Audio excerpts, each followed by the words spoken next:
അപ്പോൾ നമുക്ക് കുറച്ച് വെള്ളൂരി മീൻ കിട്ടിയിട്ടുണ്ട്. അപ്പോൾ അത് നമ്മൾ വെക്കുകയും വറുക്കുകയും ചെയ്യാം. അപ്പം ഇന്ന് ഞാൻ വെള്ളൂരി വെക്കുന്നത് എങ്ങനെയാണെന്ന് വെച്ചാൽ നമ്മൾ സാധാ വെക്കുന്ന പോലെ ആദ്യം സവോള അങ്ങനെയുള്ള സാധനങ്ങൾ വഴറ്റിയിട്ടൊന്നല്ല വെക്കുന്നത്. നമ്മൾ സാധാ മുളക് പൊടി അതിലേക്ക് വഴറ്റാണ്ട് തന്നെ ഇട്ട് വെക്കുന്നതാണ്, നാളികേരം ചേർത്തിട്ട്.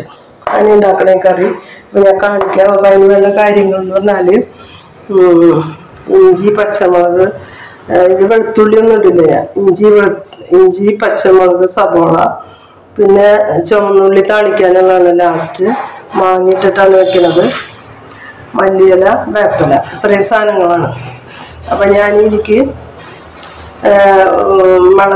മുളക് ചേർക്കുന്നതൊക്കെ അപ്പോഴാണ് ഇതിനോട് ചേർത്തിട്ട്. അപ്പോൾ മുളക് പൊടി, മഞ്ഞൾപ്പൊടി, മല്ലിപ്പൊടി, ഉപ്പ്, മുളക് പൊടി, മഞ്ഞൾപ്പൊടി, മല്ലിപ്പൊടി, ഉപ്പ്, ഇത് മാത്രം ഇട്ടിട്ട് നമ്മളിങ്ങനെ ഇതിനെ മാഗ്നേറ്റ് ചെയ്ത് വയ്ക്കുകയാണ്. അപ്പോൾ അതിൽ കുറച്ച് വറുക്കാം, കുറച്ച് വയ്ക്കാം. എന്നിട്ട് ഇതാണ് ഞാൻ അതിലേക്ക് ഇടാം. മറ്റത് നമ്മൾ മുളകൊക്കെ വാട്ടില്ല അതിൽ കിടന്നിട്ട് ഒരു പച്ചമുളക് മുളക്. ഇത് അങ്ങനെയല്ല, ഇത് നമ്മൾ അങ്ങനെ തന്നെ വേവിക്കുമ്പോൾ തന്നെ ഇങ്ങനെ ചേർത്തിട്ടാണ് വേവിക്കുക.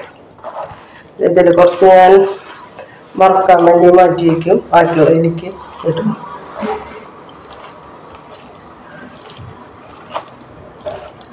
അതിൽ ഉപ്പും മുളകും ഒരു സ്വല്പം നേരം പിടിച്ചോട്ടെ, നമുക്ക് ഇതിലേക്കിടാം.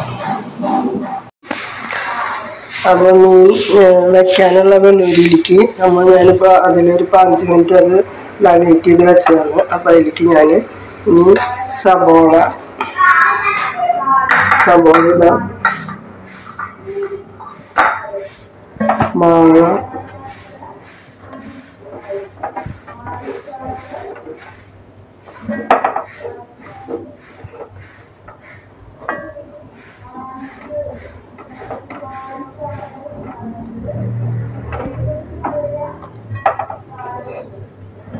വാങ്ങിയിട്ടുണ്ട്.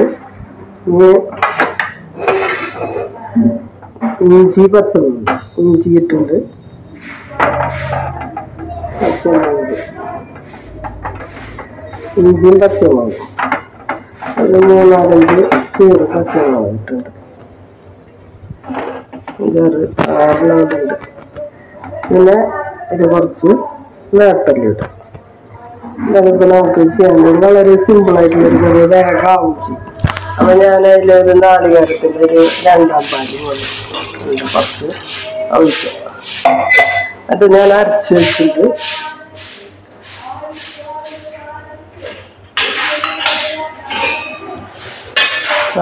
നമുക്കിത് ഉപ്പ് ഓൾറെഡി ഞാൻ മാഗ്നേറ്റ് ചെയ്ത് ഇട്ടതാണ്. ഇനി നമുക്ക് പോരങ്ങ നമുക്ക് ഇത് കഴിഞ്ഞ് നമുക്ക്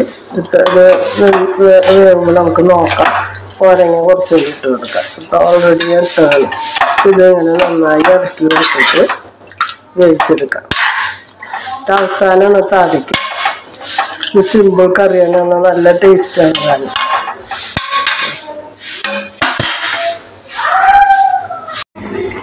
മീനായിട്ട് വന്നിട്ട് അപ്പം നമുക്ക് അരച്ച് വെച്ച നാളികേരത്തിലേക്ക് ഒഴിക്കാം. നന്നായി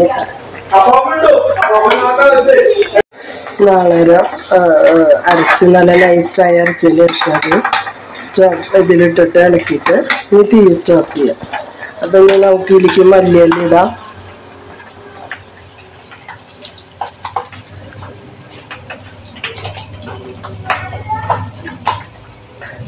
മല്ലിയില ഇടാം. പിന്നെ നമുക്കിത് ഉള്ളി കാച്ചാം.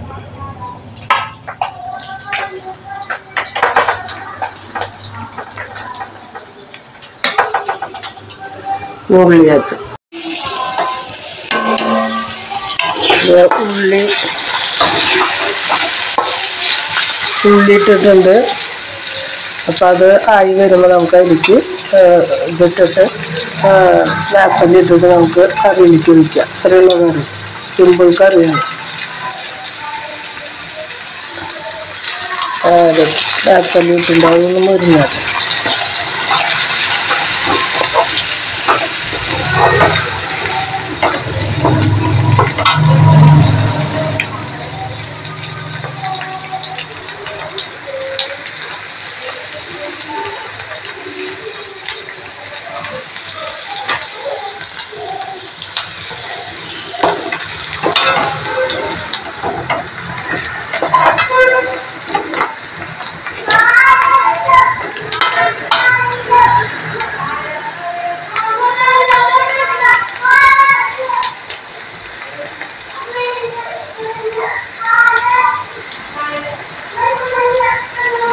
ഇതായിട്ടുണ്ട്. നമുക്ക് അതിലേക്ക് ഒഴിക്കാം. ഇതാണ് ഞാനുണ്ടാക്കിയ ഇന്നത്തെ കറി. അപ്പോൾ നിങ്ങൾക്ക് ഇഷ്ടപ്പെടുകയാണെങ്കിൽ ലൈക്ക് ചെയ്യുക, ഷെയർ ചെയ്യുക, സബ്സ്ക്രൈബ് ചെയ്യുക. നല്ല ടേസ്റ്റി ആയിട്ടുള്ള കറിയാണ്. Thank you.